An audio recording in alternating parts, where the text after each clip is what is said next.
Déjà, j'ai dit bonjour, bon dimanche. Vous allez très bien. Voilà, avec lui, on va essayer d'en parler. Il ne sera pas seul. Il y a aussi Soso Pembe, René. Bon. Ouais, Pepele, Batuto, Basola, Nabiso, Bapale, la Minicho, bonne année, ils ont continué, Bakula, dans Saki, Kinyon, et puis merci, ils sont à mon niar, René Bongangando. René Bongangaye, pour Binomi Bamisicien, vous savez, vous bêta, Libana Mboka. Ndenge diaspora zo côté les Milabino et ça a bien été. Il y a un là doudou na ya vraiment ko meka ko pesa mo ba makanisi pour la solution. Et ça il qualifie à René Bonganga. Ti na sepeli makasi ngana ibaki kaka makambo ekoma boy. Na ibaki makambo ekoma boy parce que tozo souffrir moralement. On se comprend pour les lobbies sur na Congo pose wa taille que no beta musique d'Europe et comment déjà net ngam. Alors ngapi nyana ozwa tap nyana lobate parce que ya René Bonganga moza na ndo ina ngape lisusu do yende mutu nya pesi ndusa. Te pembe le ko na René Bonganga. Te via yebi omoni bakulaka tu na RDC bakulaka tu bazali. Mais depuis départ aliwa mabelelis ela bakulako bazwa entretien à biso au groupe mabelelis international kambami na René Loko. Parmi ba viana na kanisi ba te belé tout ba ebike ya René Bonganga na niveau gré équateur a soutenir ka biso comme il faut. Donc il faut le bac à vérité parce que le solo boka mon bali pesa ya moi c'est bâti. Ça moi nego bandaka. Bakula kana kwa tere ba pili pili ali bene yo. Loka moto katane loka loko me ya René Bonganga sanga bokila loko na fa pe katu. Ora ka nke mawo fo kombolo. Et tout mal René Loko bawane soso pe René Loko me bawane lokola beti namboke nyolo balika mezalie bana mboka boza wapi oi mo watoka mama me yakanyo mo wasumale waningi ezala ba president ba uta na mboka oke yanku no muma balanga pe anzemo mingi to uta na mboka oke yanku no muma ba généraux mingi bomona kaye ba uta na mboka oke ya ekobeso mela mama mobono la gomele kempoli na monkili otineli mama mungwa bakisaka pe de savo bawa nsose na kokoli koko tomelo moka mama e bawa soso pa René Loko eke mono yo lele oyi ya René Bonganga eke mono yule nkimwe bawa ndese tioye dese tioyo yibumaye aye yibumaye aye dese tioyo yibumaka ye kibumilanga mame yingana nga yibumaka ye kibumilanga mame lobena nga yibumaka ale chamo pepe Juste l'intro, donc il sera avec nous. Il sera avec vous, vous allez suivre cette émission, vous nous suivez en direct d'Iralik Radio Liberté Kinshasa 96.8 MHz. Nous saluons tous nos auditeurs, bon an à vous, et pourquoi pas aussi à la télé, hein, comme vous êtes en train de suivre. Là je vois Moro Njambé qui réalise cette émission, pourquoi pas Bruno Nzinga et Tikifou à l'exploitation télé. Et du côté de la radio, nous avons notre très cher Junior Kassanda, c'est lui qui nous aide. Il y a la TV, en même temps, il y a la radio, auditeur, mingi, tout mon TV. Émission yo, mon Njambé, bon téléphone. Ah, ils allaient, hein? Voilà. Alors, émission yo, tu sais, il y a un commentaire dans message. Alors, vous voyez que vous avez sans problème, dans 080 plus 243 89 61 52 634 plus 243 89 61 52 634. Si vous avez la question, retourne à Raphaël Kibouka l'honorable. Plateau tondi ba micro, bape sangami sato mabe, bape sangami nei mabe. Ah, c'est ça. Coup de chapeau à vous l'honorable Raphaël Kibouka pour na ndenge transformation et ça limite. Donc New Look CCTV. Alors vous comme Bisso Toroza attend, il y a comme ça un message Nabino on a invité Nabiso. Alors tu souhaiter bien de bonnes choses na un grand monsieur qui nous suit en ce moment na maison Keren cité les ossements na Upen Suisse 42 bis maman Nabiso Charlotte Moulacha qui est en train de nous suivre, monsieur bienvenue Antimbanda Nansel, madame Annie Ekembe et Keren Antimbanda, Nomi Antimbanda. Donc c'est un cadre aménagé pour vous permettre de bien prier. C'est un dimanche. Au Kekuna, ils ont la restauration, ils ont la noce au Sambedi, na Kinya, sans dérangement quelconque. Alors bien des bonnes choses aussi à vous, la grande dame Angelica Tchala, qui descend, c'est Toyo et ok. Alimarande Monoto, maman Angelica Tchala. Non, quand janvier, Kuma biso ye, Kuma biso, Yaya tobi kakase na yo, Yaya tobi kakase na yo, allez, chamo pepe, Nyamane chese na sakinguma yo. Ilonga nazo bela nawa ilonga mama yaka ilonga bazo bomba na kotoyo ebuka 5 ou 10 ou 5. Merci beaucoup Clémence Charmant Diakanois et Emmanuel Diakanois. Nous commençons l'émission avec une note triste, celle de la disparition de deux grands artistes qui nous quittent. Il y a d'abord Chaba, un artiste comédien. Il y a aussi Mongali, donc décédé Riva Kalimazi, qui a joué le rôle de Mongali dans le film La vie est belle. Donc là, c'est l'artiste comédien Chaba, il n'est plus.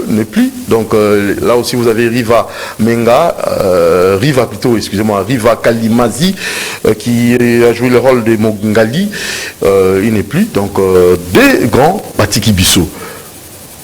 Et on va présenter la condoléance de la famille culturelle Mobimba.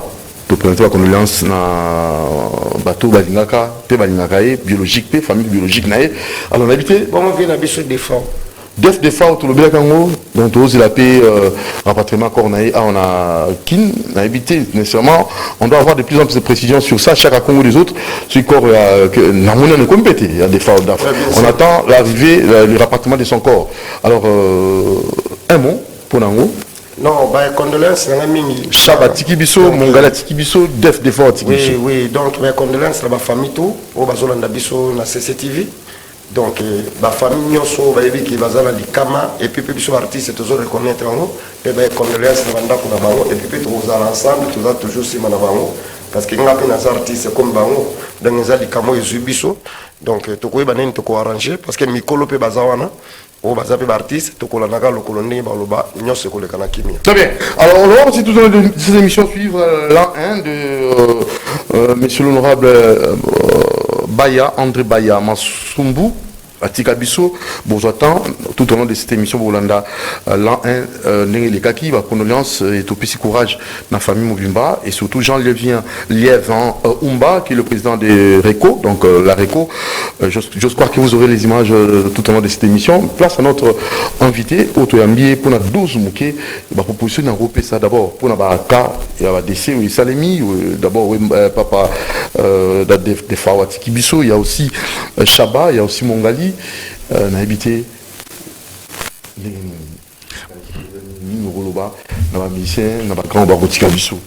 bon, merci. Ouais, merci pour la maloba. Je pense que. Avant de couper un sujet. Na sepeli na ndoi nangai coïncidence et tokuta ina ye plateau. Tozali bandoi et puis tozali pe bato ya côté moko. OK. Et puis je l'apprécie beaucoup parce qu'il fait partie à la richesse culturelle. Très bien. Un abisso l'Équateur, c'est notre identité et tout ça. Coup de chapeauneau, je pense que Ngaïka Kangamo côté Batunyoso, il faut baser une attention particulière dans Misara Nyoso, Bango Bazako Sala. Et en dehors de ça, na Bayo Nyoso, Batiki Biso, Milimo na Bango et Pema na Boboto, Tokosenga toujours na gouvernement na Biso, que Bazalaki, ba richesse aussi qui tirait pour Namboka na Biso. Ndenge basalaki na bamatanga ba mususu ba tenir compte nango pe basala oyo pe le cas toujours ndengwana et surtout pour la honneur mboka na biso. Alors pour la question précise, je pense que cette histoire guerre entre ba musiciens ba de na biso ba diaspora et comment et puis dépasser ma limite. Je pense que si je me souviens très bien, au départ, ils allaient que non, Kabila, Zamabe, Bonaboué, ils ont reproché aux musiciens que non, Bango, Batoazo Koufa, Bonaboué, Bango Bakosala, tout ça. Mais après, Koukadisa Makambo Mingi, personnellement, on a la responsabilité à la musicien dans Makambo Itali politique. Parce que changer politique en Boka, ce n'est pas la musique. ou ce n'est pas une vision parce que par exemple il y a un groupe naï mais azali congolais comme congolais nyos na élection à voter à ça peut qu'on a voix mon kola yo kola ngai parce que ce qui peut changer la politique d'abord les aller à élection ce qui René Akena ba élection azara na voix mon kola ngai le kola mais pas ko zwa ngambo et ya bitumba ou ya makambu nyonso ba tiana mutu na ye comment c'est ça le vrai problème donc je demande que bande qu'on a biso ba diaspora ba analyser froidement est-ce que biloko na ozo sala les allez juste responsabilité d'abord directe ya ba musicien na makambo ezete karamboka ezani ezalité osomo au moins rappelle que biso peut politicien OK na poto ozongi batona ba beta ka musicien baza pe ba okutana biso mais ba beti ngai tenga ya politique to soina bango bien bon musicien so akekuna ba beta e comment donc est-ce que ça les a ba ko ça mboka za biso ba politique ba bisa prendre na biso ba beta biso ba benga na biso mais bango bazali la politique osomo c'est pour dire que musique na biso ils ont la difficulté puis comme kozonga sin or musique na biso ils allaient représenter biso valablement je peux donner un exemple typique na Cannes où ils ont bandé na Cameroun tous alité mais tous alla représenter na un musicien où ils ont bêté na ouverture je le salue au passage monsieur Fali osomo tant que mon Fali a bêté wana directement ba mon RTC tu vois donc ba musicien bazali ba ambassadeur na biso bande ko na biso ba diaspora ba mikala ko analyser ce qui est allé que ba politicien ba ngo ba to ba zoko bebisa mboka oui mais ils allaient ba politicien ça la cible na bango donc ba inviter ba épargner ba musicien na ba makambwana ba musicien ba za lokola ba joueur ou ba zo représenter biso passer par là donc ça et plus s'attaque na ba composition na bango na ta ba élection tant bazo pour na leader songolo tant bazo ko s'appuyer na leader pakala alors la habitude amuli kena ni simutu je sais pas est-ce que ça c'est un problème ça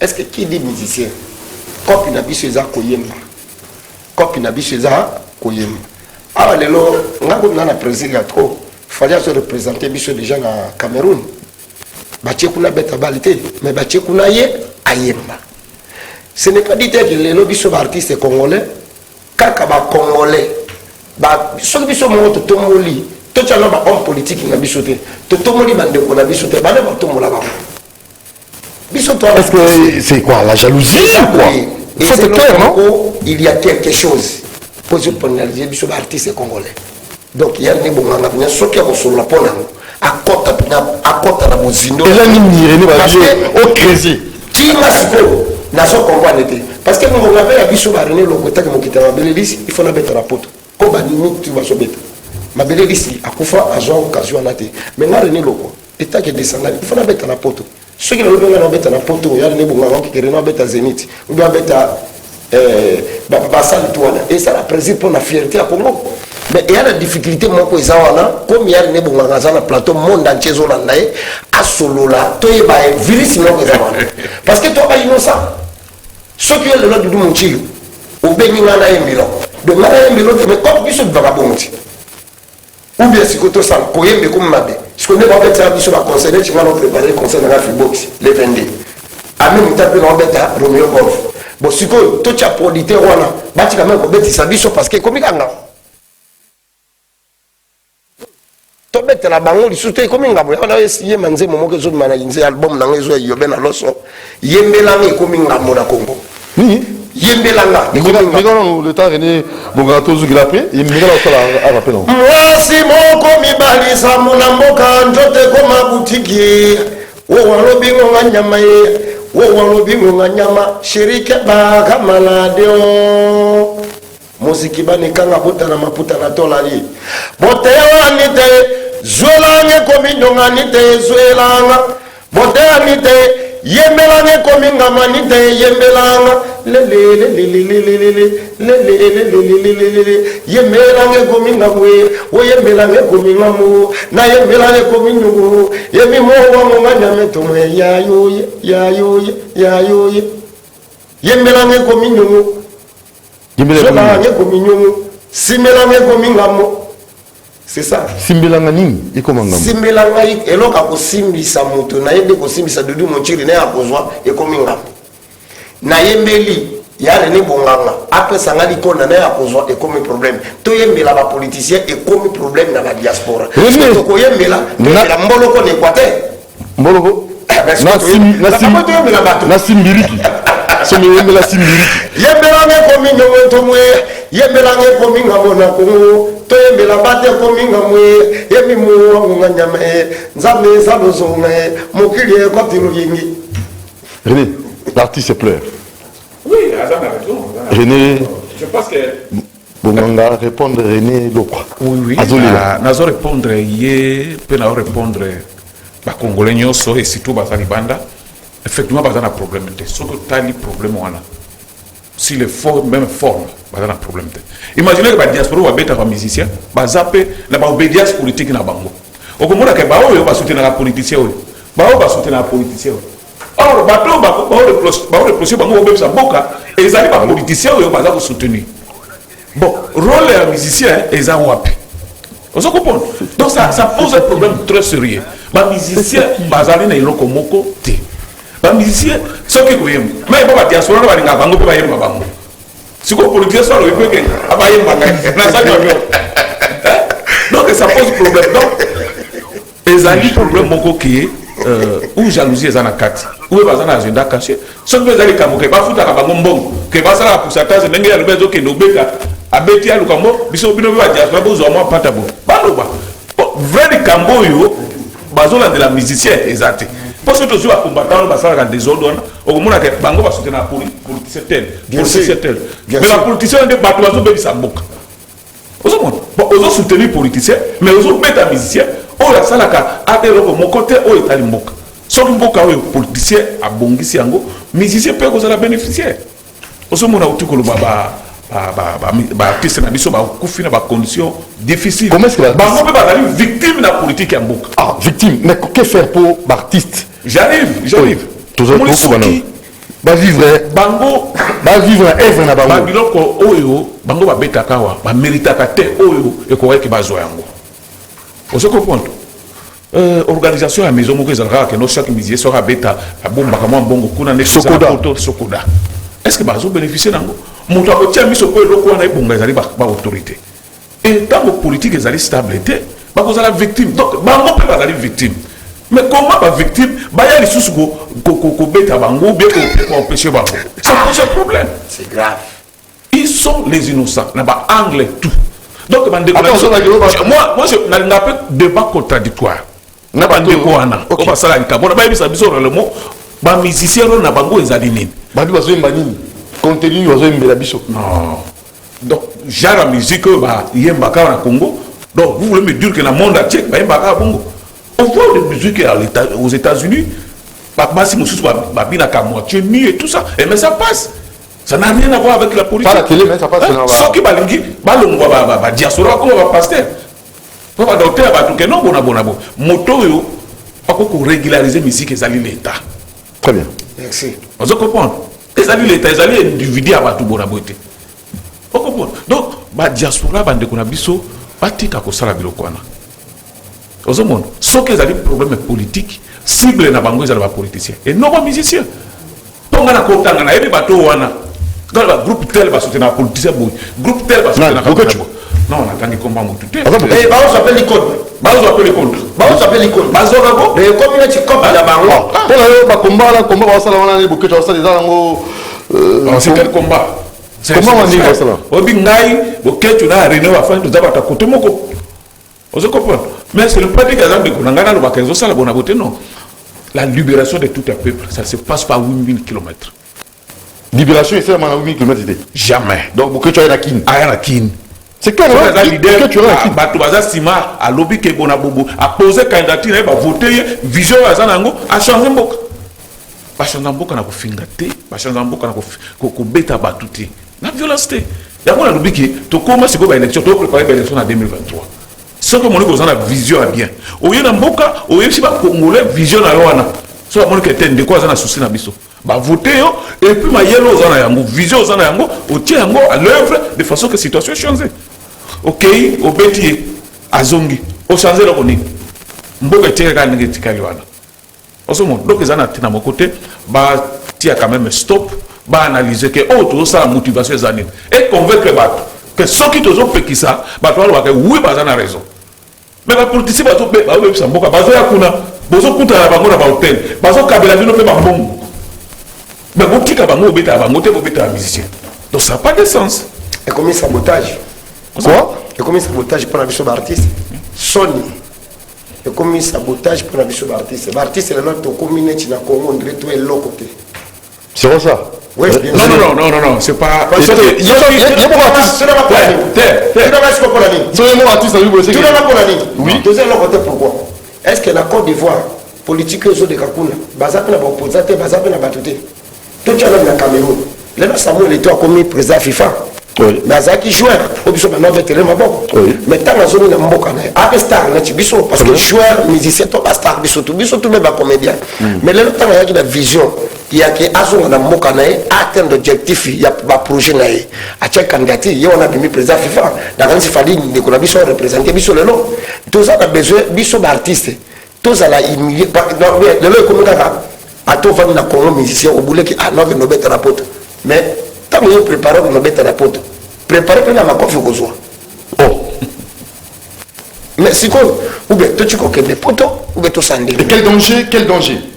non nangana rectifier là on va le bateau là ça n'engage pas c'est le monter malobi que bah ça a valeur tête tout ça bon c'est ça c'est ça ça fait mal hein dans le la personne exemple est-ce que dit que ndeko Fabrigas a aussi big si qu'on a miniature bah mais ça n'ambassade tant on peut ça ba visa batala cap nombre effectif ya bateau besoin voyager là-bas mais lelo tant la ke poto soit disons il est kuna qui ba kimisi ba musicien et ça va toujours qui ce qu'on a non c'est bien miniature c'est Fabrigas. Est-ce que Mbalassi Massoua qui est l'ambassade va passer visa? Oui, que mon dieu là, on va solo. Quelle va difficulté tout le monde soit? Est-ce qu'on va sur la poste mais sur la mission? Et puis la mission là qui est là, on va tirer les bagognos. N'a rien fait. C'est Fabrigas. Donc, au moment où tout ça, il y a des bons gars, il y a des tout ça, c'est quoi? Ce qui est groupe individu, mon copain, malmélé, bino, ils allaient que la République va abandonner bino. Les alliés que le Congrès va abandonner bino va mona bino que vous allez va papier bona beauté. Yango problématique au tozo loba oyo oyo sala mabe les alliés bande qu'on a biso ba diaspora. Mais ceux qui ont l'équipe na ba etandonke ils allaient comme pour faire voir bango que en tout cas ba comme c'est trompé la cible. Cible na bango les alliés bato ba sala politique le ko la biso de la cible na bango. Bango ba allez cible na bango te. Vous comprenez? Mais il y a quand la question manivate solo biso na terme au Satan de là-haut, on arranger yango. Tout ça va bien. Sauter par un artiste au bas de nos bêtes la pote pour bête tête. Est-ce que biso artiste est au milieu boule na fort la biso au moins il faut aussi ça voter. Bon ceux qui est à la casiko que biso to ko kati. Là nous sommes capables aussi ça les camois biso la diaspora. Bon. Les amis d'abord ba autorité, il faut pas de responsabilité na hango. Mais au moins autour ça les alliés on va bien campagne de conscientisation. Pour rappeler bango quel danger nous tous comme conséquences dans les années à venir dans les années à venir non conséquences c'est à dire que musique n'a pas diminuer pour musique n'a pas n'a pas de tango ba toizo ça va succès les banda mais ça fait combien du temps mutu pour que nous beta kuna il faut négocier dans la diaspora c'est quoi? Il va négocier dans le producteur, mais comment il va négocier ce qu'on est là bas diaspora? Le producteur a négocié là bas diaspora. Négociation peut rester en bon, mais tout ça c'est l'argent. Si quoi, tout le paquet, sont ensemble, les accords là. Donc, on va devoir diaspora là. Pas pour discuter là, pour discuter, on va faire ça et puis tout l'andaka, et puis tout voyage à et puis les apporter de tout ce qui se passe. Les amis honnêteté. Musique na biso rumba ils allaient inscrire à UNESCO comme patrimoine mondial. C'est un honneur pour nous. Est-ce que tout ce qu'on bongo parce que va reconnaître musique na biso sur le plan mondial? Non, il faut pas travailler encore plus. Mais ils vont travailler comment? La prestation scénique, la salle mythique. Bien sûr. Au moins il y a une campagne de bandi à conscientisation bandi qu'on a biso ba diaspora va revenir dans le bon sens. Parce que ceux qui te démontré à mon angle nyos musicien à la politique. Les camboyo, bazo sala na musicien, bazali mité mama. Na lingi ba musicien ba banzembo ne mbo zo tambola. Bo ba ngote, bo passe à peuple, bo ba ngote. Baye Mbakate. Baye Mbakate. Est-ce que la pays sur la Mbakate ou bien la diaspora le baboy même devant rien bon. Là boni et c'est ce que là problème mon contre ba ranking interne. Et ça n'a qu'à éviter. Parce qu'il dit ça ne va pas. Ceux abons ba so la diaspora ba les capitaux la média ba c'est biso qui ba musicien nini ba lona. Maman quand va vers la diaspora tout ça ba biso artiste na minute. Donc moi réconciliation. Voilà, même biso artiste autobé parce que sotali ba. C'est pour ça la réconciliation dans la diaspora ni pour la bazaka. Je voulais dire quelque chose. On va faire comment? Par exemple, Boto a affiché en tête, c'est Boketu. Boketu a kendeki na poto Zaïd d'abord musicien. C'est pas dire que quand Boketu a fait la musique, Zaïd à l'époque Zaïd malam. Zaïd à l'époque Zaïd malam. Na tango na soki ba diaspora ba ba beta payer pour yende mo tabalo soutenir mo publiquement. Tu vois, ils sont au na niveau na ba sezo na que anniversaire mususu na ko bimiso peza o que Boketu animaki anniversaire de la famille présidentielle bon. Donc il y a la droit au salaire. À l'époque. Est-ce qu'à l'époque, notamment à l'époque, ils allaient mal. Donc ils allaient mal. Il y a des temps où ça a été à bloc. Ils allaient bien. Mais ce qui nous dit, ça vient de moi, c'est à soutenir le régime. Est-ce qu'à l'époque, il y a l'anniversaire de la famille présidentielle, bateau et tout ça, bon. Donc il ne fallait pas s'attaquer à eux. Où est-ce que nous sommes là? Il y a des gens qui ont bon. Anniversaire bon discuter nous ça na résoudre sa famille ya moana azana couleur politique moto ya majorité bengi akei moto ya opposition bengi akei alors pourquoi empêcher pourquoi les amis nous sala oyo comment vous refusez na bango ba vivre comment vous refusez na bango ba na droit à vie raison valable les amis ça c'est mon côté vous allez profession na bango. Donc, le problème est que ça au sein de la journaliste. Micro, micro. Est-ce que ça a un sens? Ça fait mal. Bon, Soufara, la carte n'a mais ce que Bishop Bibagalban Nazaki na tournoi Mokoboye, na président maître Yves Matadi Mataka va bon dimanche Bissé Gazali, na qui avion la commune à Kenya. Là, tant la commune à Kenya, dans l'état artiste, n'a pas de relation. Na tala qui peut presque artiste au Bazakuna. Na biso artiste congolais conscience na ngamo keyebi na zo avion to kitchen na Hong Kong moule déranger na Hong Kong to di restaurant mo biso vandaki to lié mais to kuta ba congolais ba sakwana siko ba congolais ba kutaki na Hong Kong na restaurant biso vandaki no bo ba saki misika tant on dit que artiste congolais mo ba komana René Lokwa mo kitana mabele ici ba d'avance na salle de playback na restaurant mais tant que solo ni na bango to sisi na bango na tele pe artiste mususu bazaki wana o bazaya ba ya bango kwa to longwe na to ko na mettre Yves Matadi na ngwanjo to ko na ngwanjo to ko na artiste ba ivoirien ba sénégalais ba nigérien mais ozomona ke biso na Congo lelo na couleur ya kotala même ndenge ba artiste ba vivre na ndenge to ça différent est-ce que ozomona toi différent pourquoi il y a ce qui dit ah mon frère en fait nous savons que clip na album na ba pays ils ont bien organisé les pays là artiste là na nzembo ga bon moko ko riche mais biso ko ça album moko même 10 chansons tant que nzembo moko cantonné nzembo moko cantonné le boy la vie René nganga na telemi boy alors que la pays là taka après soit moi palais pour vivre mais na musala no moko moi ezati même Basokoda, même yo so quoi Sokoda moi papa yo kana comment il y a des bunganga yo tout sur la bien le monde les plus pauvres artistes ces amis sont congolais sauf que aujourd'hui artistes français ou bien aujourd'hui artistes nigériens même au baoleka et bien là on a pas bandé musique puis le sima mais est tellement bien organisé le l'État est soutenu par vous vivre bien. Biso quand tu la artiste nous sommes kufawati. On tu la sabalo. Oui, Chaba. Voilà. Mais soit dans les conditions pour les labarons, même notre gouvernement. Ce n'est pas dit que les organisations bango ngana ba kufi défend kufi. Artiste na biso. Chaba. Ya Congo. Chaba. On est kozwa na Mongali. Est-ce que l'État est kozwa en charge mbalamo? Toujours on a dit. Président na moko babeleli ici. A beti musique na mboko. et yokani. Ni les pécieux comme enseignement. Mais lelo. Tant qu'on fait qui. Lelo. Et enseigner le côté pécieux. Totikala lelo tozo vivre na ba effort. Oyo ce qui a les bonganga okinga mawate. Ou bien ni n'était mais on te dit si fait vivre na ba effort, il y a ba disque boy. Et bimi te comme monde entier. Artiste a super droit d'hôtel mais ma compléter. Pays où l'économie la faiblesse que culture de la force. Non, je pense que pour l'économie ou lié à la musique, c'était peu difficile. Mais la musique, c'est la carrière, c'est la hors pays. Ata Zumbongo a terminé en banda à cause de la peau. C'est ça. Au second.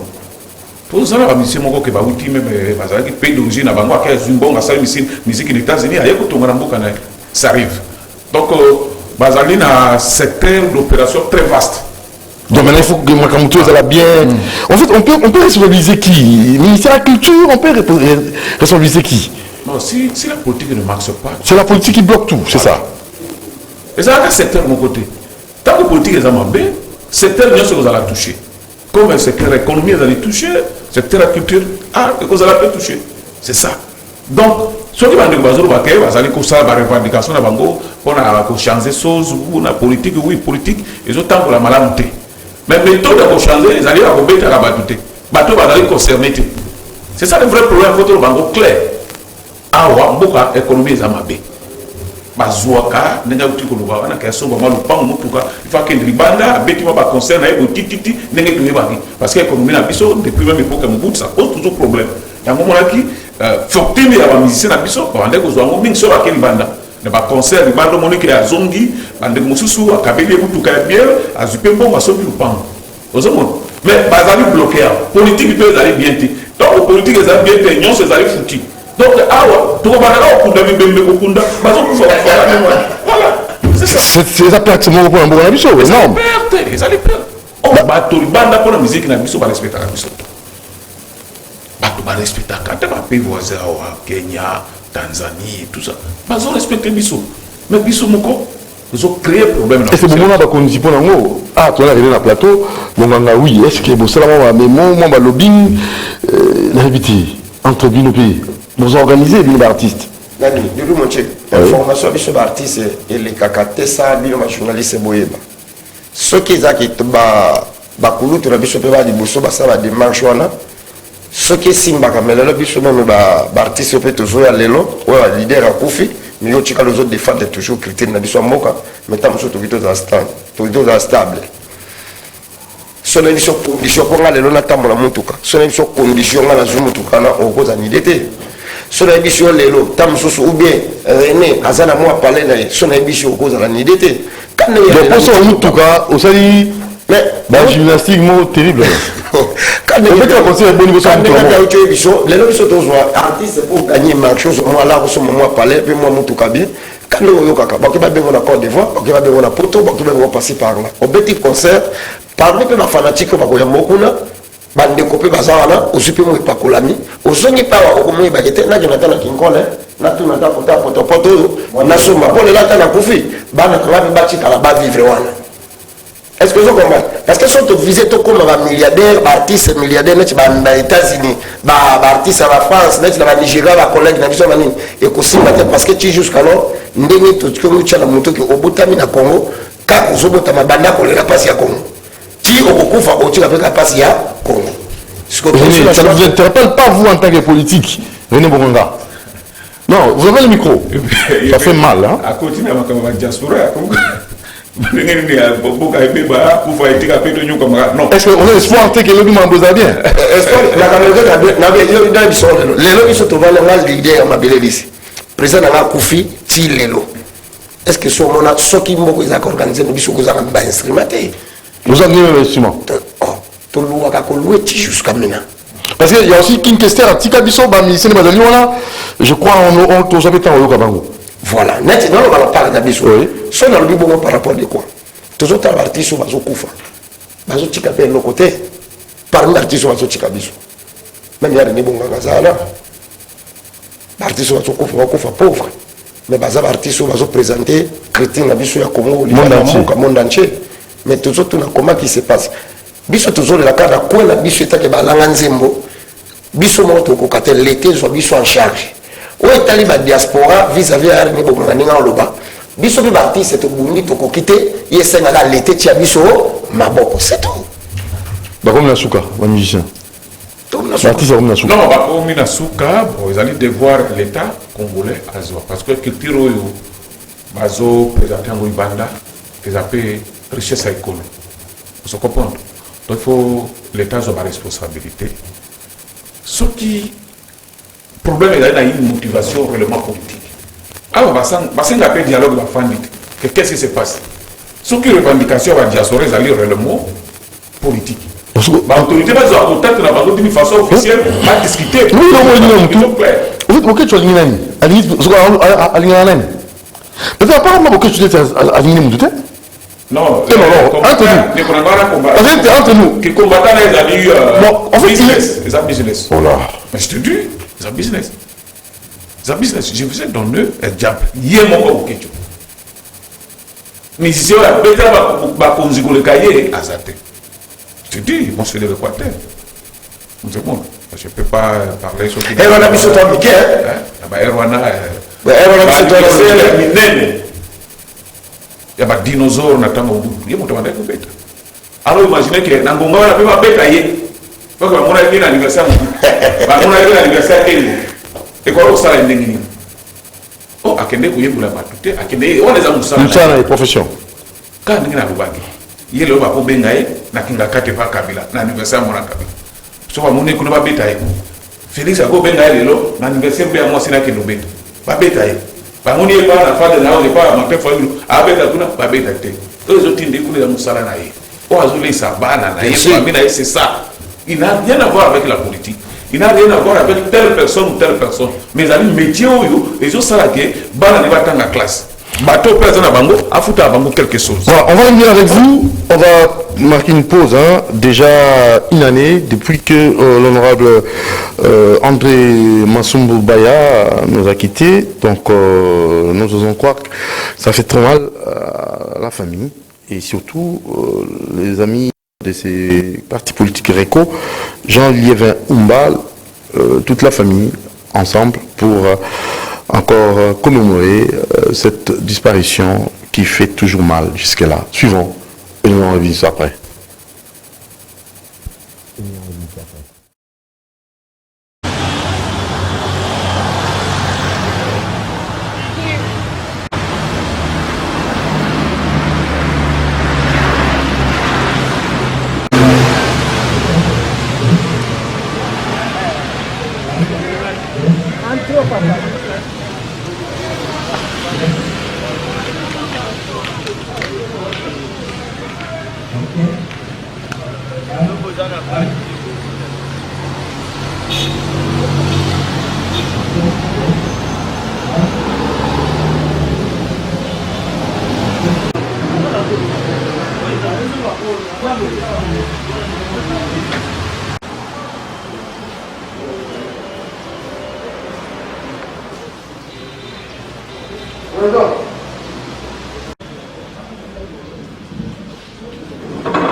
André. Comme on a eu pour la invocation et la présence naïe à Salanabiso Awa, donc ça avance par beaucoup de que le Seigneur me purifie afin que ta pompe se dise dans la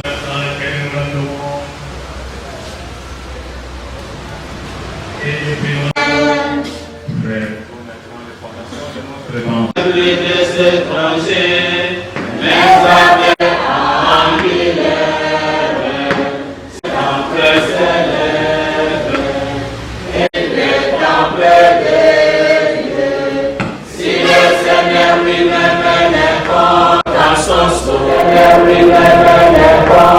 Masumbu Baya André, une année après sa mort, et la famille a pensé comme ça, commémorer ces grands avec des initiatives louables pour le développement de notre pays. Encore paix à son âme. Et monsieur Jean Liavant Umba qui comme ça coordonne ces partis politiques l'ARECO, donc je crois que ça va vraiment aller de l'avant.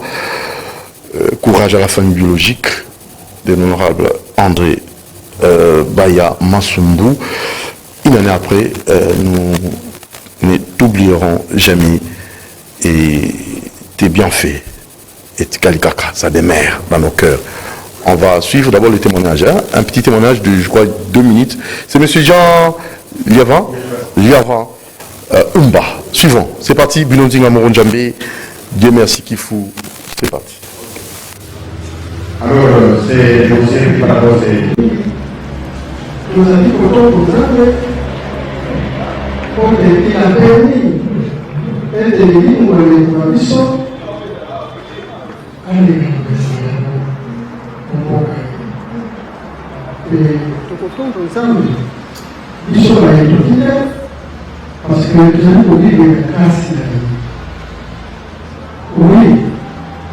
Na kwa hiyo wakwelete bale nusu waende de pamoja na aza katoliki wame boni sikola sio katoliki ya kuna nzambe mutakeli mokili apesi moko na kona alors on est allé au Israël on a pour le mais ils allaient de oui. Et si il y a pas pour lui, ça les sous-souper, mais grâce à ça, nous avons beaucoup de vie. La salle va comment il est, comme il a ici. Parce que on peut mettre la carte de notre mission, on est là, j'ai été atteint dans l'estomac.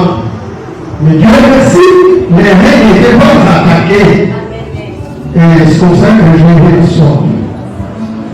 Alors, bon, oui, ça, moi, il y a un discours que je donne honneur à celui qui fut mon président du parti.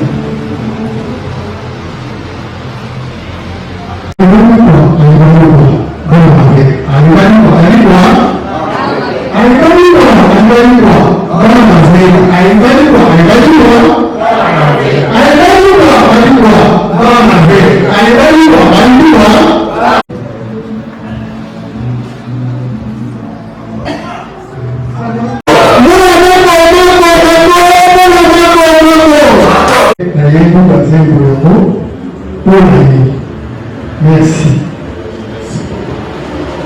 Je fais honorable président Massoum Baya André, le 4 janvier 2022.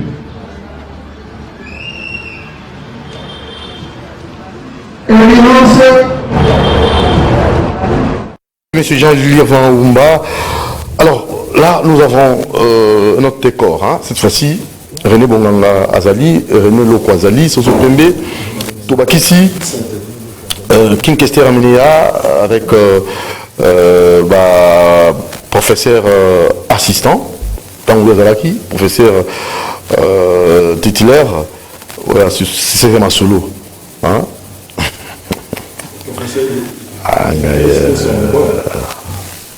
Et c'est pas cool, on qui vient, bonjour. On s'est présenté et c'est là. Donc déjà, ça t'aimait la Covid avant. Déjà, Distanciation. Je peux savoir la sécurité, mais déjà, Diego, quand déjà, à mon avis, déjà, plan, parce que moi, on a fait ça, et c'est de continuer. Quand il y a un petit frère Yesu, un petit frère Yesu, un petit frère Abraham. Les descendants Docteur Honoris Causa. En tout cas, université, les grands professeurs universités sont morts. Viens après ça, et puis ma nièce, il va porter, il y a un dieu Mounini, Ndindi, azo pesa nièce à coup, n'élève ma salle, ils vendent, parce que ça la yokam pepe là, maintenant, mais azo pesa nièce. Yo yebi du moti, voilà, puis viennent à vraiment voilà. Et yo boyemba. C'est une dernière surtout, quand c'est bien sûr toujours. Donc on m'a c'est plus ça. Il y a Kundulu. Parce que ceux qui plaignent, c'est qui on est mais moi, c'est moi, c'est moi, mais dis-moi, quand on a l'artiste n'est plus, le leader n'est plus, bon vivre. Bon, comment est-ce que nos artistes vont vivre? Ils vont vivre dans Sala na Bango, tout va vivre de la part, bon vivre dans.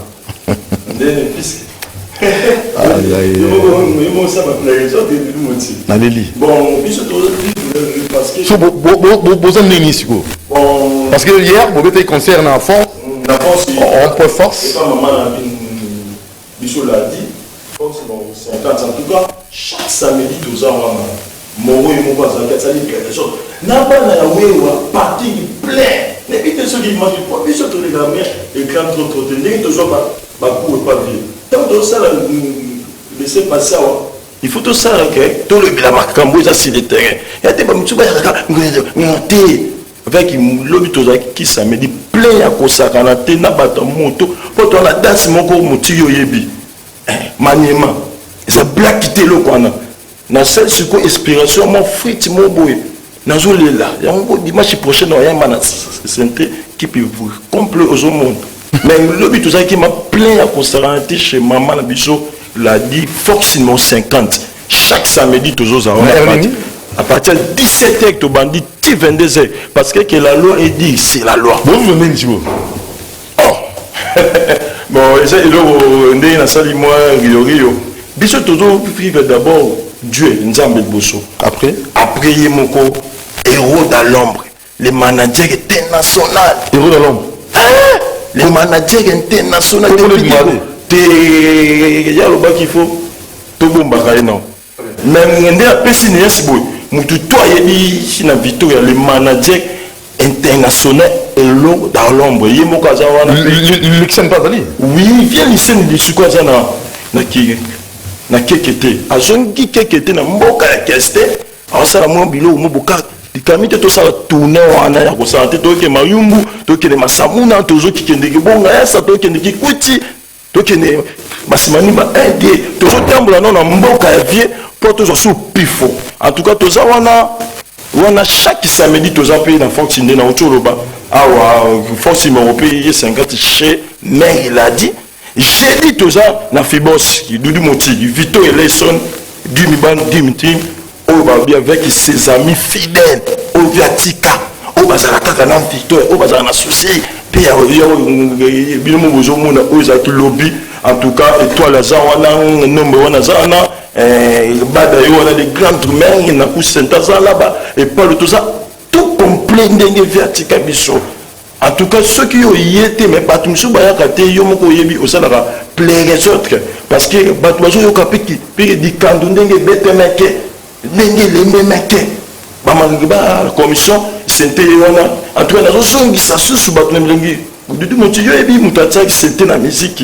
Ah, c'est qui est éminé là. Papa, et son âme repose à paix.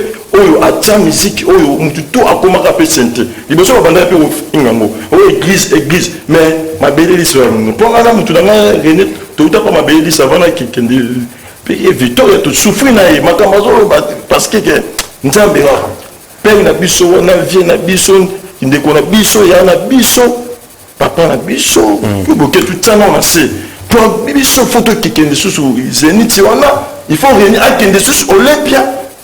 Bana Bazali. Kevi Votre fan de non, jamais. Tu te passes jamais. Il y a un venani, papa, Renan Tcholoba. Alors, ceux qui te ont qui, tant que le lot, pour les acquis 16 années-là, Mobutu a bien sakaye, tu vas dans le temps qui va, tu tombes dans les saïko, tu es sur les mais ceux qui te ont attend à le lot. Bon, Mouzé Kabila, les pecs sont à qui, à Kobe Nisaï. Bongo le fils, bongo papa la biso lelo Fati Bento, ce qu'a bengi, ça qui est ainsi. Et ça le point là, un kera qui est mutumoko, et batape Renabi, et l'eau comme mutumoko, biso surtout en général. Jamais tout ça là-bas. Donc pour vous, le bouquet, tu bloques le pays. Il y a bloque la culture. Oui, parce que azo quitte sa biso, mon critique la biso, et ça toujours élevé. Le lot sur le tamboli monde entier. Na on tout a, bi rumbate. Même il t'a pas une forêt. Même il t'a la Brazzaville. N'a la travail na vie roga. Viens là. Et c'est là musique album biso beaucoup route. Il y a beaucoup. Azo ka pas. Azo pas. On est rené même dans un plan. Il y a même tatika ba plan. Il y a flocon ma beleli 100% ça rené loko. On va biso ça va yebi. Ok. Alors pour finir, on a aussi ça vraiment merci pour la ba oyo. Bazolanda biso on appelle ça moi jeudi chaque jeudi ba victorien na ba victorien nion surtout na film boss à partir 17 tout ça on a na film boss victorien zongi sibino sous na ville boyo ka bandindi boyo ka ba bloc belé vendredi wana yemoko le roi dans l'ombre baki eza vendredi saint il vendredi moko saint mutu sto uti musala ye wana yemoko papa na biso avec la fraternité qui nous oui chez papa makola kin 17h27 c'est royal. Ah, et on avait matosa wana. Samedi tozongi sous la Fox. Chez maman biso l'a dit qui merci. Fox numéro 50 ça va au marron pas Fox au commun ka banderole Victor et les sons. Tozongi sous le lot dimanche dès que je finis là-bas. Tant on ça la bino. Tu as fini ici. Tant que non ça tiki tcha tcha. Koza wana na tonge na intema tonge chez viens biso boss. Yamatou, à tout ça on a chez Matou chaque dimanche. Donc comment bêta jeudi, vendredi, samedi, dimanche. Pour la parce que manager bazana yeba tanka comme on était héros dans l'ombre. Héros dans l'ombre. Manager international. Je viens la biso au lycée Monseigne. Le but aux qui n'a vient au azoli la ndindi vient la biso ni radimik mwanta. Abina ngai sente on ozo bêta. Yandina lingina yo kango lisusu vient ngai Radimik Mwanzana Palazo Landa yo yebi on a l'élisa qui lobby nantindi yaka susupe le toza mais toza qui paye maman Marie France autaki France yaki le gazo qui est ndebozonga mais a participer na biso en tout cas à ce rouler la cigarette à tout ça rappeler les autres il y a de ces mais ce que ça dit bungalo na avis as en plus si héros dans l'ombre lobby na lobake tout ça la préparation il y a 8 ans qui était notre papa. Le 13 février, nous sur tout le monde entier. Il est là, il est là, monde entier. Atika Bibiso, Akenda Pakolonzam. Le 13 février, qui préparait 8 ans, il y a Kestin Aïba Bandi Mama Bete et attendez papa la Rena Zawana Aïbi même il beaucoup Nazakuna Makamaunda tout ça là Aïbi. OK. En tout cas pour la fini pour ça Bambote na ngai yobi ka ndenge la liste de bava. En tout cas secte na liste de bava. On va déranger. Liste de bava. OK. Secte Rolo dans l'ombre. Les managers internationaux bazo comme nani Doudou Mouti Aebi, Batutu Aebi, héros dans l'ombre, les managers internationaux, Vélicen Moussengi na Katsa Kekete, Tozoya Wana, Vénangaïra, Père Radimik Mwanza, na Boussante, maman la biso, Marie France, Tobi qui a eu le royal à la Wana pour au Salamouak bien. Boss, j'y dans l'embozone, na Boussante. En tout cas, pour la gana limina sala, petit kitcha. Merci mon frère Nangadi, René Lokwa. Merci Doudou Moti. Merci papa Nanga. Oh non le banabino. Et musique qui peut se résater. Plaire les autres. Na fête il faut musique ça. Na DS. Bobi DS. DS il faut musique ça. Na quand l'église il faut musique ça. kasi musique ya wana comme dit la vivele et tikitsa kitsa Tcha-tcha. tout le CCTV toujours. Merci. En nous continuer. Calme. Merci beaucoup. On va suivre l'extrait. Hein. C'est pour votre plaisir aussi. Kaski Kassongo de Genève. Kaski Kassongo de Genève. Victorien Yako Saranati. Héros dans l'ombre. Manager international. Tobosene Otiva. Bisiba mère. Musuba Ninganya. Na terrasse Blessing. En face, il y a l'université Kadamalula. Maman Nimujani. À Ozalawana. Maman Nimujani. C'est parti.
C'est très bien fait. Alors, on va cette fois-ci revenir à notre débat. Alors, René, Outuyoka, Bonganga, René Bonganga, Outuyoka, King Kester Armenia, artiste naé, on a autobusao, comment vivent nos artistes et ils meurent pauvres alors que, Salamou noble, ils nous représentent partout. Et ils doivent travailler partout. Un ambassadeur va limiter à été. Ce sont nos ambassadeurs. Et quand il y a des limites, ça pose problème. Alors, est-ce qu'on ne peut pas trouver des solutions adéquates pour un problème? Je pense que la problématique en musique congolaise est située dans deux niveaux. Le problème est d'abord un problème interne, c'est-à-dire le gouvernement Nabiso, via le ministère qui tire art, a un instrument juridique qui sont de mettre les musiciens à l'aise. Donc, pour sécuriser Bango. Pour sécuriser Bango, c'est-à-dire quoi? Vous avez droit à Bango. Mon technologie est makasi. Quand vous avez la télévision, vous enregistrez papa et kokende. Alors il faut un mécanisme. Que vous sali œuvre et qui peut attaquer à Zimbongo. Donc, pour régulariser ce secteur, c'est d'abord l'État congolais. Ok, nous avons la responsabilité. Deuxième point, c'est problématique que nous avons dans Libanda, notamment dans la diaspora, et tout ça. Je pense que Bitumbawan est un réseau d'être traité. Donc, cible, il y a des Konabiso, pour la Congo, ils ont musicien. Jamais n'était pas à la Havana, pas bétinze, moko boye, bébisinzela, boye tumbi boye bona non. Donc moi ça veut dire révélation moko que non, tout marche avec la musique. Tout marche avec la musique. Voilà. Ça nous accompagne partout. Voilà, partout. Les gens qui vous en avez pour musique et bête, vous en avez fait pour musique et bête, vous en avez église pour musique et bête. Attends, mon côté, je vais problème à parler de musique, et et comment ça arrive? C'est ça. On comprend. Donc, musique est allée souvent très important à Bokanabiso. Il faut que Bokanabiso ait une responsabilité. Comment? Bamboka Moussous. Nigeria, c'était un pays africain. Mais pour la Bango, les musiciens, les millionnaires. Mais tout à l'heure, les musiciens mais comment on va millionnaire? Mais vraiment on va continuer à souffrir. Donc, l'État congolais a la responsabilité. À niveau de Banda, je pense que campagne je pense que les journalistes pour faire voir trop c'est trop. Parce que trop c'est trop. ezali na motivation moko ezali sima wana ezali obscure mais je comprends biso ezokitisa musique na biso ezokitisa musique na biso bato yango bazoyeba te ce n'est pas et surtout mon grand frère Aboké tout ce qu'il a tenté de faire ezali kohonorer d'abord biso bandeko na été po biso toyebi bien comme on a yebani mpona musique comme on a yebani kobetela bakonzi kobetela bapoliticien ozomona alors soki ezalaki na époque na ye lelo ndenge abetelaka Mobutu abetelaka boye babanda kobeta ye ben défendant ndenge. Alors ça me fait plaisir René ça c'est moi plaisir pour René quelque chose qui s'agit moi et qui s'appelle maman biso Angélica Chala ça moi le mot ça moi rappelle amour non pour surtout la on est manager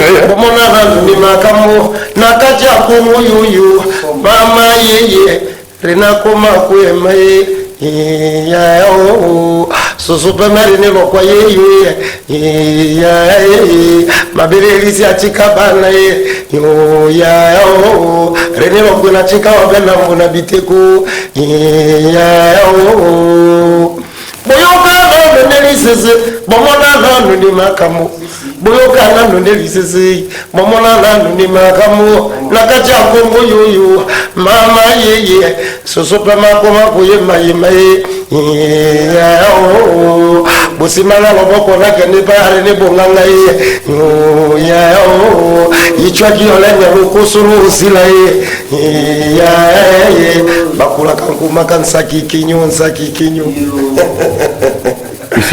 kisasa na imoye kisasa na imoye kisasa na imoye bisoni kwa tere mapela kisasa na imoye bisoni kwa tere mapela kisasa na mpediye kisasa na mpediye kisasa na mpedia bitula bisoni kwa tere mabongo kisasa na mpedio oya bisoni kwa tere mabongo moa mamewo kakaye moa mama ye isugia ba moyo isugia 5 10 5 voilà on a eu le temps tous les clips on a fait un manager on nos micro parce que vision à René déjà a peut-être appelé Liban Namboka vous êtes bloqué parce qu'il y a des gens diaspora et Télémélibino on a habité au René bon on a tous années on a plateau en tant que politique c'est quoi d'abord bonjour bonne année bonjour merci on s'est présenté Fabrice Kachouva Mdandata le comptable manager et leader bon parce que quand on parle aussi de Tchouké il passe à Combo Tuebié Azavio na ba commune à Kin au Tuebi Tuebi to tchaka poids na Saint-Denis comprendre les autres à la passi déjà les nazo Congo excellence ndengazo betali solo aza moto Tuebi to yambaka ile rautara mbandaka aye asukeli na kitambo tito yambie na commune à Kin ngana bi maman verro bien maman nae moi on va détailler ça na bi famille ba papin koy ba miki ba tutu mais ça la passe parce que le lot eza kolobate que azo freiner biso azo freiner de culture na biso le lot eza ki ba œuvre oyo ba musicien na biso oyo ya mboka oyo fiero ba pesi ya ba grand concert oyo zo beta lokola ba Zénith de Paris ba veta boulay ba bandaka na ba époque yana ba ivoiré ba zaki ba zo beta te ba ivoiré ba yusundu ba yo kota ki comment les congolais ba beta ba sala minene pourquoi pas biso pour balandaka idéologie na biso mais ceux qui aussi vieux bokechu pelé mon memara eta memara pour ne ba rencontre l'air à beta là ba Mobutu pelé mon azui petit comme oza boîte que nous mon dans Londres c'est vrai ba kendana ba Mboso ba Vasco da Gama bandima tout que un jour pour te rien mais pour te les kendaki est servi bango pourquoi pas les loya kende kuna po azana vision lobby bande connaît baza lobby ba musique tozo beta oyo akendaki poto pona musique soka beta pas Mobutu te alinga mona na pelé mon te comprendre ça veut dire eza loi eza facilité à saisir opportunité la deuxième loi va descendre admettons en fait aucune jalousie mais Simbo Tening na son excellence Florent Chiba depuis Brazzaville nzembo ya roga bokoko soka ke beta siko na Zénith mon en plein rose alors que 207 est des gars mais si vous moyen beta na Zénith égalité voilà un peu retard on peut ça la culture na biso même aussi na réseaux sociaux bazo tout babi mais tcha mon pepe na bino wana comment promotion nango na poto a osani po boya to bito ya na poto pesa binombo tete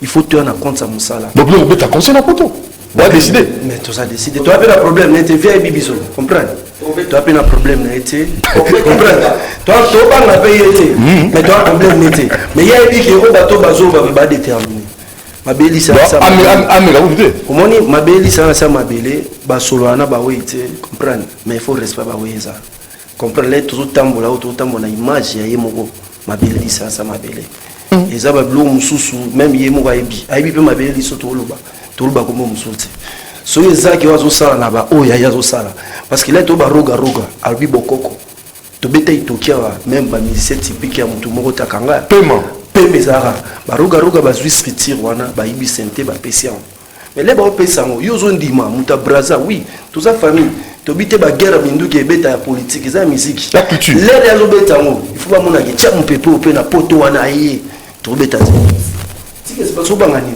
musicien mise kuna ba logique ba kuna beta nde libaya yo pesa la plaire au fali sali au moni ngana ndima kete po o ya loba ko na fali aigle fali a beti de l'autre histoire à sur le route et ça avec bato mike na bato ba pesi confiance et belé pe ba na gouvernement na biso bazo comprendre na moté mais to pesa ra chance na programme na biso na ba manager ba dadi lotange ba na ba Paris kuna ba Jimmy Watu la ba na ba Paris et on va faire quelque chose et c'est sûr ya annoncer pour et de la biso na réseaux sociaux tout ça ra qui to commis pour que tu aboto mais oui c'est ça vraiment sogeza non bah salutation parce que programme ça parce que le 22 euro tous en a Freebox bah PC biso invitation Freebox en a pour ça René Leroy présenter album né lobo kwa mama le 22 euro janvier tous au bêta on a déjà chaque dimanche né tourba qui ba ne kanga comme entreprise et pas président Clémayot tout comme na débat ne kanga biso René Leroy tous en a VIP chaque dimanche nous avons un VIP on a place ba PDG lycée Kofobaya Assonance place ba Louison Mobenga excellence place azana PCP Mbote ba bon séjour na Mbandara pour mon pepango pe Mbandara pas kende c'était aussi autorité morale il y a musique ya mabelisi au moins no mabelisi pemna sa mabela bi ke bon na ngazo travail c'est René Lokwa alors peut sa chance na mututu na politique na musique na bali on reconnaître que René Lokwa ça au moko mabeleli ça na moni on a tel bon le temps modeli on est bon ça pas vraiment ici des complications na libanda na diaspora ça ils ont bougé au baby que non au mabeleli ça tika na sa mabela ya visiter biso parce que esprit artiste c'est kufarati très bien là to le bela beaucoup que bimara qui to ndele mo nga découvrir ngo yango ça mamba gaya biso tika na baboîte est-ce possible une complication de la tienne musique est-ce que bango on a un problème peut dans libanda dans diaspora conseil libanda mboka est-ce que bango compliqué bango bato ba compliqué quand ba compliqué bango na nini c'est le même compliqué bango siko tout ça là bango non il ne faut pas mettre ça dans nos têtes si hein les ali bandeko et surtout les ala qui na résumé ndeko Kabila hein ne pas oublier aussi hein la diaspora tu le sais ah oui c'est la diaspora ça j'ai oublié double casquette ezalaki mutoa te ezalaki congolais te pour bozo soutenir pour Kabila qui quoi ça na za mwana mboka tout changer les choses donc Félix Soga alongo mususu aye agbo mususu bimiti jusqu'au atakwa mango baluka bon faut tous à la constant na makambo tozoloba je pense réseau d'être à kobenga na musique ezalité ils sont des congolais comme nous bango bazana posa mboka oyo ebika toki to kena ba élection René azana voix moko ka lokolanga yepa azana voix moko ka lokolanga je pense que ce qui mutu alinga changer mboka aye si il est populaire adloubi ba vision aye ba makambo tout na ba élection ba voter bongisi je pense que ça ne pose pas de problème tout ça bon bango je pense que bazo représenter culture ya Congo mobimba particulièrement à Équateur, ils n'ont rien à voir avec la politique et tout ça. Donc, c'est voilà, alors, avant de recevoir l'argent déchiré, tout ce qui s'en va.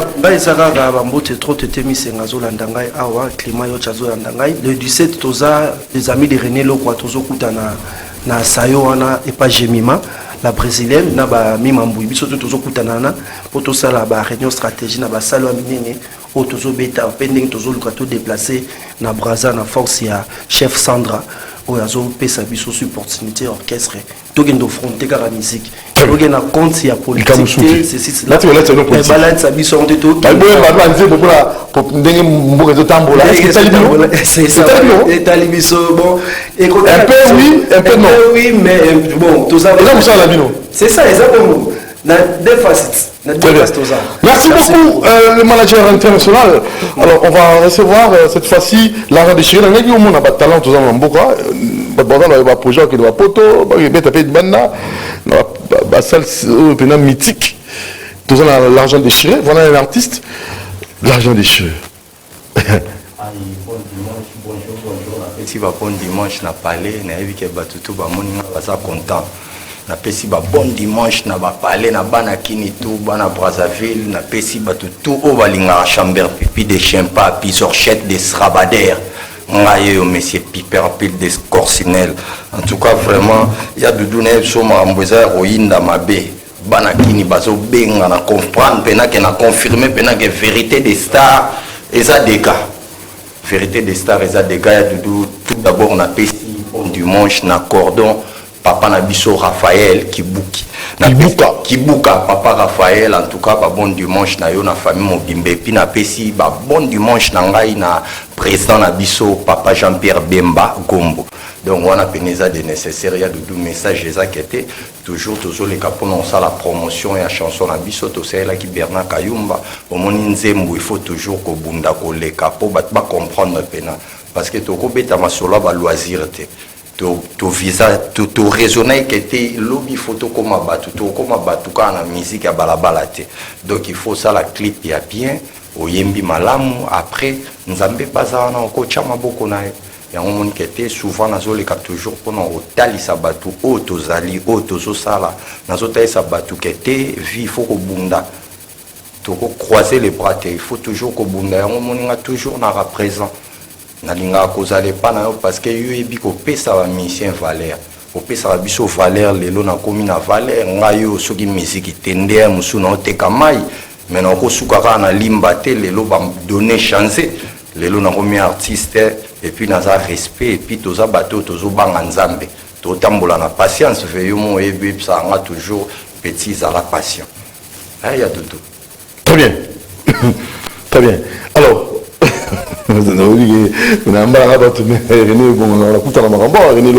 alors l'habitude maintenant c'est comment le clip est déjà disponible peut-être vous avez des remerciements numéro de téléphone n'allez quand vous préoccuper t'es membre diaspora on le battre non parce que bisope toza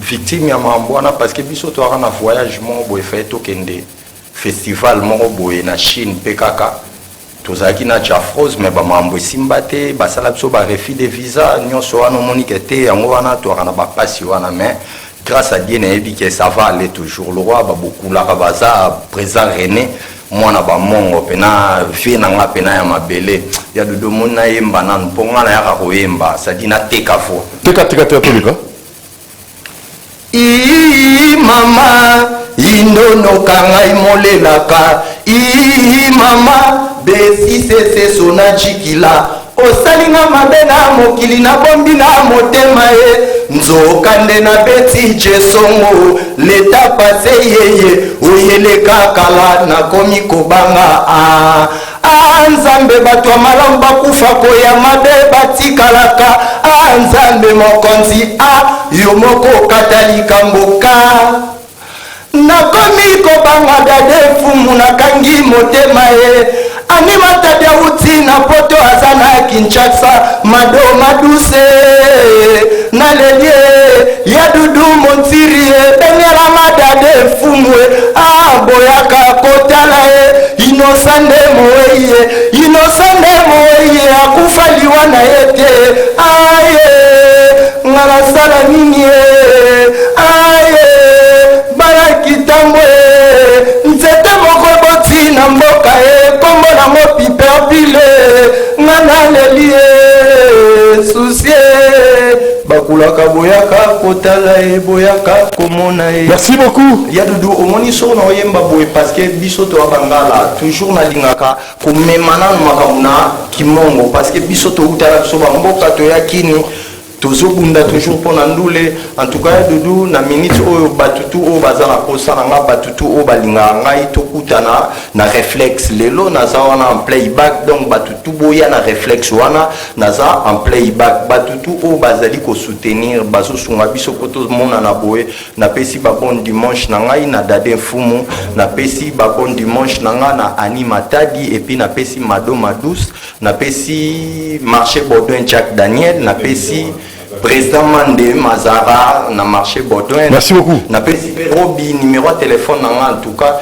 eza 090 42 47 591 090 42 47 591 ça dit bobenga na pesi Bernard Kayumba ba bon dimanche na Mama Jenny bobenga bato bana posa ba publicité marketing to lobela maram na bino bobenga na oyamba bino merci à tout merci pe na présent René. Merci beaucoup.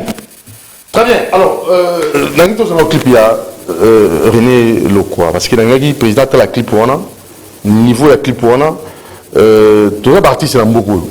Au moins, les clips, au moins, qualité. Nos artistes, on s'est forcés pour se maintenir. Mais vous, les politiques, l'autre rose de la paix député, qu'est-ce que vous faites dans le Parlement? Est-ce que vous avez fait là, dans Cambodge? On a touché mon monde. On a tout nigga. René. Bon, merci pour la question. Je pense que on a. Les artistes travaillent, mais nous aussi comme politique. Est-ce que vous comprenez avant? Félicitations d'abord à René, à mon équipe d'Engezo, mais pour Nangai, ils allaient surprise. Na yebié les lotes, na yebié Kala, Nenge Azalaki na Kondo Mabilis, na yebi savoir faire naïe. Je pense que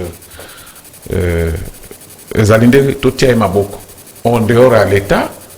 On a tendance à l'État régulariser ma caméra bango mais ils la biso bateau tulingi culture tulingi musique tulingi bokoko totia bango maboko bakenda liboso mais au moins ils a toujours passé pour na makambo tozolo bawana on attendant l'État a sa responsabilité naie je pense que bande bona biso poto bati à moi mai na nina bango batika bande ko basala ou bakwa ko sala pour intérêt à mboka na biso pour le coup mboka na biso je pense que tout le baki angone bandela wa que non tous alliés effacés na compétition ezole kana na Cameroun mais fali pour baza voilà biso et koyokana na présence ya fali ce qui na musique té mais to alors tout na suka na habité mot de conclusion tout na suka pour finir la clip tout clip beta conclusion ezali que je pense que o muketo kabuli makanisi na ndeko pour na bandeko na biso ba diaspora bala mbiango malamu pour la bango les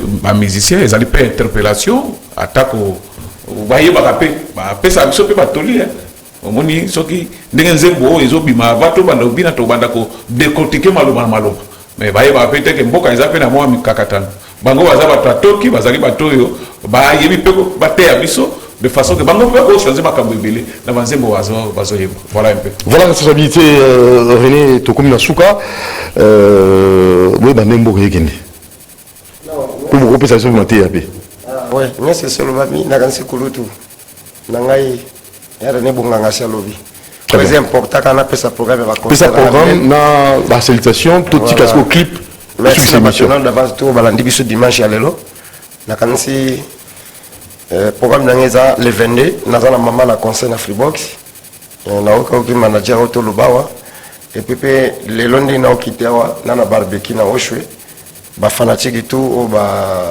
balinga ko soutenir biso balinga mbonda bokoko pe mbonda groupe mobilité c'est quand même na René Lokwa to kutana surtout to bito tanga batebele ngongeza muke batutu balaninga o balaninga pe na kulutu nanga na lisolo lengo pe na ko défendre biso ba artiste pe balatu balandi biso nzamba pambole pe za la kaboy minga kolobisa te René Lokwa no préparer kaka ba spectacle pour le concert voilà. Voilà le nouveau papa Roger Monti, maman Martine Til, Tourou Nasuka. Grand merci à vous, René Bonganga, na présence nayo. Grand merci na René Lokwa, Soso Pembe. Tout ce qui vient Bolanda, calmement, clip Oyo, il y a René. DC7 Chamo Pépé. Et aussi, ça va tout droit faire du bien à Angelica Tchala. Et pourquoi pas aussi faire du bien à tous ceux qui nous ont suivis. Rendez-vous le dimanche prochain, mais la rediffusion lundi à 0h30. Doudou Monti vous aime beaucoup. Merci à Moro Njambé, merci à Bruno Ndinga, merci à Messi, merci aussi à Junior Kassanda et pourquoi pas des merci Kifou. Merci à Karine Bébé qui nous suit aussi à ce moment. Au Bapé Sagombo Tété, dimanche. Karine Bébé.